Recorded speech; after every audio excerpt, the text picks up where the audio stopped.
Oke guys, kita kembali lagi bersama Pak Eci. Kita akan bahas tentang apakah, Modigliani benar gitu ya. Ini skenario pertama. Skenario pertama bahwasanya, dari rumus Modigliani ini and Miller gitu ya, bahwa timing itu nggak penting. Dan bentuknya mau dia cash dividend, mau dia itu dalam bentuk, stock repurchase, itu sama aja ya. Syaratnya memang ini tidak ada pajak ya, ini yang penting, no tax ya.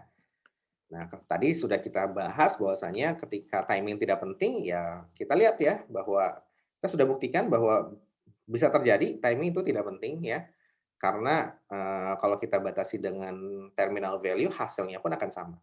Dan kalau kita pun tidak batasi dengan terminal value, ya logikanya adalah bahwa, ya kita kan perpetuity, perpetuity-nya nilainya kan akan sama sepanjang waktu gitu ya. Nah, ketika nilainya sama sepanjang waktu dan kita hitung firm value berdasarkan basis perpetuity tadi, maka akan menghasilkan angka yang sama juga, gitu ya. Nah, itu kembali lagi ke konsep time value of money ya. Nah, dan yang terakhir adalah bahwa timing nggak penting karena memang suka-suka si investor, ya, suka-suka si investor. Kalau dirasa dividend terlalu tinggi, dia akan surplusnya dia akan belikan saham si emiten tersebut, ya. Akan ditambah tuh, ya, kepemilikannya, ya. Kemudian kalau dirasa terlalu rendah, maka akan dijual, kemudian dia beli saham yang lain, gitu ya, yang sehingga total, dividen yang dia akan peroleh akan sama kalau secara akumulasi. Nah, yang kedua, timing nggak penting ya, mau dalam bentuk cash dividend, mau dalam bentuk, treasury shares itu sama aja, ya. Nah, kalaupun treasury shares ada investor yang mau menjual, maupun yang dia menahan nggak ngejual, itu pun akan mendapatkan jumlah equity holdings yang sama, ya, jumlah, cash flow yang sama in the end, ya. Seperti itu. Ini adalah jumlahnya dan ini terbukti dan ini kalau tidak ada pajak dan pasarnya tuh sempurna, bisa diatur berapa harganya. Ya, artinya apa? Diatur harganya maksudnya tergantung, supply and demand aja gitu. Tidak ada yang disembunyi-sembunyiin. Nah, itu udah pasti akan mengikuti harga tersebut ya, kan ini elastisisnya sempurna ya. Nah, seperti itu. Nah, kalau ternyata di Indonesia kayak gimana, Pak? Ini skenario yang no tax ya. Kalau yang Modigliani itu yang no tax ya. Tapi bagaimana kalau ada dampak pajaknya, Pak? Nah, ini yang berabe nih ya. Kalau di contohnya Tiltman itu diberikan 2 contoh. Satu ketika dia ada tax basis in shares ya. Jadi ini syarat pajak di Amerika ya. Jadi kalau dia tax setting 0, maka dia, apa namanya, ada sedikit perbedaan ya, seperti itu ya. Perbedaan di mana, Pak? Pada saat, apa namanya, alternatif 1, 2, dan 2B itu agak sedikit berbeda gitu ya. Tapi untuk yang alternatif 1 sama 2A ya, 2A ini kalau dia menjual si sahamnya ke si emiten, maka ini akan menghasilkan hasil yang sama. Nah, itu kalau ada pajak. Artinya apa? Pajaknya itu, sama dikenakan baik untuk dia yang mendapatkan dividen maupun dia yang menjual treasury shares-nya gitu ya, yang menjual sahamnya kepada perusahaan. Artinya ketika perusahaan menjalankan kebijakan treasury shares, si investor A ini dia menjual sahamnya tersebut kepada si perusahaan Unilever misalkan seperti itu, ya. Ya, dia menjual nih sell. Nah, ini yang 2A. Kalau 2B dia nggak sell gitu ya. 2B itu tetap retain ya, retain. Hold lah kalau bahasa investornya itu dia hold gitu ya, tidak sell. Nah, kalau seperti ini kalau dia ternyata teksnya itu sama baik untuk dividen maupun untuk capital gains ya. Jadi ketika jual ya dapat gain-nya itu yang nanti dikenakan pajak gitu ya. Maka ya, hasilnya pun akan sama, baik itu kebijakan dividen maupun kebijakan treasury shares yang mana investornya itu menjual sahamnya kepada si emiten tersebut, akan menghasilkan hasil yang sama. Tapi kalau dia di-retain itu akan berbeda, gitu ya. Nah, sekarang, dan juga, apa namanya, itu bantahan terhadap si, Modigliani and Miller, bahwasanya apa? Bahwasanya ternyata efek pajak itu ada, gitu. Nah, kalau efek pajak ada, maka yang paling mentok itu 2A, ketika dia cash dividend sama, sales, apa, si treasury shares-nya itu si emitennya apa, si investornya itu menjual ke si emiten ya, menjual sahamnya ke emiten yang sell shares ini atau yang alternatif 2A ya. maka akan menghasilkan hasil yang sama untuk si equity value-nya. Nah, syaratnya baik itu eee, tax rate-nya ya, tax rate untuk dividen maupun tax rate untuk capital gains-nya itu sama, 15%. Ini untuk dividen maupun untuk capital gain dari penjualan saham ke si emiten itu sama. Tapi kalau berbeda, maka hasilnya pun akan berbeda juga, gitu. Artinya apa? Artinya kalau di sini yang contoh yang kedua ini ketika ada tax basis $20. Nah, $20 itu dari mana? Dari yang atas ini, ya. Seperti itu. Nah, sehingga apa? Sehingga dia tidak kena pajak. Artinya apa? Yang satu ini berbeda nih kondisinya. Yang satu dia capital apa, dividends-nya itu kena pajak 15%. Tapi yang kedua capital gains-nya ketika dia, menjual sahamnya yang alternatif alternatif 2 ini, dia menjual sahamnya kepada si emiten, maka dia tidak dapat capital apa, tidak dapat pajak atas capital gain, 0% pajak. Kenapa? Karena dia ada yang namanya tax basis in shares. Nah, kena ketentuan ini, ya, sehingga tidak dikenakan pajak gitu ya atas capital gain tersebut, ya. Nah, kalau kayak gini maka ini akan berbeda lagi, ya seperti itu. Nah, ini kalau di Amerika.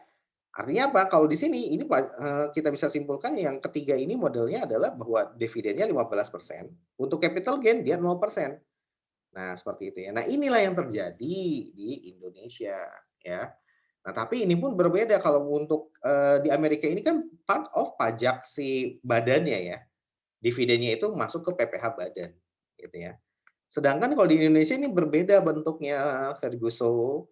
Kalau di Indonesia, dividen kalau dia diterima oleh orang pribadi 10% dan dia final, gitu ya. Nah, sehingga dia tidak masuk ke tarif PPh OP yang pasal 17, tidak masuk. Kalau PPh badan kan berarti pasal 17 gitu ya. Nggak masuk gitu. Kalau PPh badan itu 25%, kalau PPh OP itu 17-nya adalah ya antara 5 sampai 35% gitu ya. Ada tarif, yang progresif gitu ya. Nah, artinya ini berbeda bentuknya di Indonesia. Artinya dividen itu berbeda dengan capital gain. Kalau di Indonesia capital gain itu tidak dikenakan atas, pajak atas capital gain. Untuk apa? Untuk yang saham non pendiri. Maksudnya apa? Kayak kita investor retail gitu ya. Investor retail itu tidak ada yang namanya pajak PPh atas capital gain. Ini no tax, no PPh gitu ya. Nah, hanya memang, apa, investor yang dia itu tertera di akte perusahaan yang dia itu nanti kena pajak atas capital gain. Jadi ini investor yang dia itu merupakan pendiri, ya, pendiri perusahaan tersebut, gitu ya. Kalau dia jual sahamnya maka kena tuh capital gain. Nah, ini masuk ke pasal 17. Jadi berbeda di Indonesia kondisinya ya. Dividennya final, sedangkan capital gain-nya itu hanya bagi investor yang memang dia investor pendiri gitu, pemegang saham pendiri. Kalau investor kayak saya, e-retail dan sebagainya nggak ikut mendirikan Unilever, nggak kena capital gain, tidak ada tarif PPh gitu ya. Nah, dalam hal ini berarti syarat bahwa form is irrelevant itu nggak terpenuhi untuk kondisi case di Indonesia, ya. Sehingga apa? Sehingga ya tidak terpenuhi itu case di Indonesia ya, karena udah jelas berbeda, udah kena pajak, dividen itu kena pajak PPh final paling mentok kalau dia untuk WPOP ya. Ya WPOP ini final ya, 4 ayat 2 ya. Nah, kalau dia badan, maka tergantung ya, ada yang 4 ayat 3 juga yang non objek ya, 4 ayat 3 itu kalau dia kepemilikannya di bawah di atas 25% ya. Kalau kepemilikan di bawah 25% maka dia terkena PPh pasal 23 ya, pasal 23 pasal ya 23 15% ya. Ya, yang dividen ya. Nah, kalau dia capital gain itu justru enggak ya maksudnya secara umum no tax ya, no PPh ya secara umum. Nah, artinya perlakuannya berbeda. Kalau dia ini kan capital gain ini kalau apa? Kalau dia treasury shares, kalau kebijakannya treasury shares ya. Jadi treasury shares ini yang mana? Yang A ini nih ya, bahwa si investor dia menjual sahamnya kepada siapa? Kepada si emiten, Unilever misalkan ya, seperti itu. Nah, dari sini maka kalian bisa melihat bahwasanya ini dapat capital gain ya, dapat capital gain. Nah, selisih antara harga beli dikurangi dengan harga ketika dia jual ke Unilever, itulah capital gain dan capital gain itu nggak kena pajak kalau di Indonesia.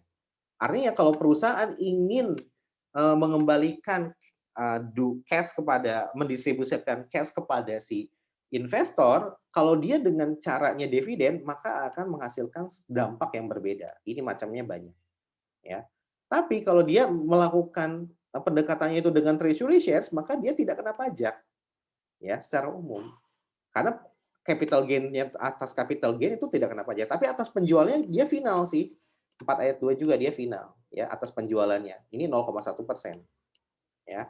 Tapi itu pun hanya PPh final toh, gitu ya, 0,1%. Atas capital gain-nya selisih antara harga jual harga belinya nggak kena pajak, gitu ya. Jadi memang berbeda konteksnya. Jadi form is relevant. Kalau kesimpulannya adalah kalau di Indonesia Ina, maka bentuknya mau kalau dia dalam bentuk dividen ataupun dalam bentuk treasury shares itu akan memiliki dampak yang sangat signifikan. Ya, terhadap siapa? Terhadap si investor. Sehingga teori ini tidak terpenuhi. Gitu ya. Nah, jadi seperti itu ya. Oke, yang kesimpulannya adalah seperti ini ya. Jadi pada dasarnya ya seperti ini ya bahwa the fact is bahwa skenario kedua Modigliani itu tidak terpenuhi untuk yang form ini dia tidak terpenuhi ya bahwa bentuk itu penting bagi investor di Indonesia. Kalau bentuknya dalam bentuk apa namanya dividen maka akan kena pajak banyak gitu ya. Kalau bentuknya hanya treasury shares dan kita menjual kepada si emiten maka kita kan kena PPh final 0,1% toh. Atas capital gain kita tidak kena itu secara umum. Nah, kalau untuk timing ini emang terbukti benar. Ya ini terbukti benar ya. Kalau faktanya terbukti benar. Sehingga dari Modigliani Miller yang tidak terpenuhi hanya yang bawah aja, yang no tax ya, yang atas udah betul. Nah sekarang, kenapa sih itu penting, dividend policy itu penting ya? Nah pada dasarnya karena transaction cost are costly gitu ya. Ya, dan dalam hal ini, apa namanya ya tadi ya, perusahaan itu akan memilih eee, emiten yang kira-kira ramah bagi kebijakan policy dia gitu, dividen policy dia. Dia punya preferensi ya. Nah, yang kira-kira ramah dengan preferensi dia itulah yang akan dipilih menjadi tempat investasi bagi si investor. Nah, yang kedua, the information conveyed by dividend and share repurchase announcement. Jadi information itu can affect future valuation. Nah, ini benar banget. Ya, faktanya bahwasanya ada transaction cost gitu ya. Ini, apa namanya, ya pertama transaction cost itu ketika tadi ya ada PPh gitu ya, ada PPh final ya, dan macam-macam itu baru dari satu contoh, baru dari segi otoritas pajak. Belum lagi nanti ada biaya yang dikenakan oleh si BI-nya itu sendiri, itu ada biayanya atas transaksi penjualan dan pembelian, gitu ya, pembelian saham. Artinya ini memang ada terjadi, it happens gitu ya. Sehingga bentuknya itu kalau dia dividen atau dia dalam bentuk treasury shares, maka itu akan sangat berpengaruh terhadap transaction cost-nya, ya. Nah, yang kedua bahwa dividend policy itu juga, ketika dia dibedakan antara dividend policy, pemberian cash dividend ya, versus dengan treasury shares, maka apa namanya, memberikan dampak yang berbeda juga terhadap si price ya. Terhadap price volatility. Nah, artinya apa? Kalau dia perusahaan itu sama-sama dampaknya positif ya, tapi seberapa besar dia dapat menaikkan harga saham, nah tergantung ya, tergantung masing-masing karakteristik dari sektor industri tempat si emiten berada ya. Bisa jadi ketika dia mengumumkan dividen, price-nya akan naik ya. Tapi bisa jadi ketika mengumumkan adanya treasury shares malah nggak naik tuh harga sahamnya ya. Nah, kayak gitu ya. Bisa jadi kayak gitu. Jadi memang bentuk apa, label itu sangat penting bagi formalitas itu, form itu sangat penting bagi investor di Indonesia, ya.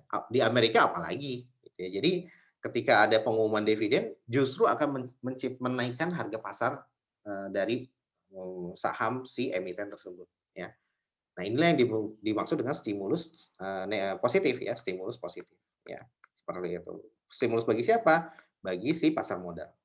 Nah, dengan adanya pengumuman dividen biasanya harga saham akan naik, ya seperti itu. Nah, oke. Nah, kemudian, dan treasury shares juga positif juga dipandangnya, ya. Karena kenapa? Itu artinya si perusahaan memiliki kas yang cukup, ya, lebih dari cukup untuk membeli sahamnya kembali. Dan ternyata equity is underpriced ya, bahwa ternyata ya, kita bisa simpulkan bahwasanya ada persepsi kalau dia melakukan kebijakan treasury shares, justru Eee, apa namanya, itu saham terlalu murah gitu loh maksudnya itu, terlalu murah. Sehingga akan mengerek harga saham dari perusahaan tersebut ke posisi yang maksimal gitu ya, ke posisi ideal. Nah, itu kalau dia adanya repurchase ya. Jadi baik itu dividen maupun dia itu dalam bentuk treasury shares, itu sama-sama akan mengatrol harga saham, menaikkan harga saham ya. Secara umum loh ya, secara umum akan menaikkan harga saham ya. Cuman berbeda ya, kenaikannya ya tergantung, bisa dividen lebih tinggi atau bisa ketika pengumuman treasury shares lebih tinggi ya, tergantung dari situasi dan kondisi pada saat itu. Nah, dan kemudian information conveyed by stock dividend and stock split ini maksudnya adalah, ya sama tadi ya, bahwa ketika ada pengumuman keduanya dia akan menggenerate positif stock returns ya, dalam bentuk harganya ikut naik. Nah, seperti itu ya. Nah, kemudian, bagaimana, praktek di lapangan? Nah, praktek di lapangan, bahwa yang paling penting itu ternyata ketika memberikan dividen, ya, memberikan dividend policy ya, dividend policy itu artinya kita memilih bisa dalam bentuk cash dividend atau bisa dalam bentuk treasury shares gitu ya. Nah, maka kalau cash dividend, maka itu yang penting stabil, ya. Artinya tidak turun gitu, nggak boleh dia itu minus ya, di tahun depan dia menjadi decrease, nah nggak boleh. Ini aturan yang paling ditakuti oleh si investor. Jadi yang penting dividennya kecil, tapi dia nggak pernah turun, gitu. Nah, tapi kalau treasury shares seperti apa, Pak? Nah, treasury shares ini sebenarnya dilakukan oleh perusahaan untuk mengatrol si market price-nya, ya, untuk mengatrol si market price. Jadi kebijakan sesaat ya, agar si market price-nya itu terkoreksi menjadi positif, ya, menjadi naik, ya, seperti itu. Nah, ini berdasarkan survei yang dilakukan di Amerika, bahwasanya apa? Bahwasanya ya seperti ini ya, um, bahwasanya, nah ini ya, bahwa di sini Mo CEO ini menyadari bahwasanya dia penting untuk menjaga konsistensi dan kestabilan dari dividen policy. Nah ini ya, bahwa dia paling anti, nggak boleh 90% setuju, dia tidak boleh mengurangi dividen per share. Dan dia harus memaintain semua terus. Jadi ketika diterapkan nggak boleh turun gitu ya. 10 ya 10 terus gitu ya. Paling mentok itu sampai kapanpun akan mendapatkan dividen sebesar 10. Nggak boleh 9 tiba-tiba. Nah kayak gitu ya. Kalaupun 9 tiba-tiba nanti naik depannya, minggu depannya, tahun depannya naik lagi ke 11 gitu. Jadi secara rata-rata itu average-nya itu akan mendapatkan nilai 10 gitu ya. Nah, jadi paling dihindari itu. Jadi lebih baik ngasih dividen kecil tapi konstan daripada dividen gede tapi tahun depan malah nggak ngasih dividen. Nah, itu akan sangat mempengaruhi terhadap harga saham ya. Nah, itu kata CEO ya. Dan kemudian bagaimana kalau kita stock repurchase atau treasury shares? Kata mereka juga bahwa itu penting untuk biasanya dengan adanya kebijakan treasury shares maka harga saham akan naik dan itu sangat disetujui oleh CEO di Amerika. Oke, itu aja yang bisa saya sampaikan bahwasanya kesimpulannya adalah dividen policy itu sangat penting ya. Bagi apa Pak? Bahwa ternyata Modigliani menyampaikan bahwa timing sama bentuknya itu nggak penting gitu ya. Nah, kalau kita lihat di Indonesia ternyata timing memang betul bisa bisa jadi memang tidak penting kapan dibagikan itu nggak penting ya karena masalah dalam waktu time frame-nya 1 tahun ya. 1 tahun itu ya seperti seolah tidak ada time value of money gitu ya. Nah, dan kalau ternyata form itu tidak penting antara cash dividend atau treasury shares, nah ini salah ya. Kalau di kenyataannya justru ini penting ya karena ada transaction cost, pajaknya juga berbeda dan juga meskipun keduanya sama-sama menaikkan harga saham ya. Ketika dilakukan maka harga saham akan naik. Nah, itu jadi pada dasarnya bentuk itu sangat penting ya. Mau itu cash dividend atau si treasury shares kenyataannya Modigliani salah ya bahwa kenyataannya di Indonesia eh, apa namanya cash dividend sama sama treasury shares itu merupakan dua hal yang berbeda dan merupakan objek pajak yang berbeda juga ya. Demikian yang bisa saya sampaikan. Terima kasih. Sampai jumpa lagi pada video selanjutnya. Assalamualaikum warahmatullahi wabarakatuh. Dadah.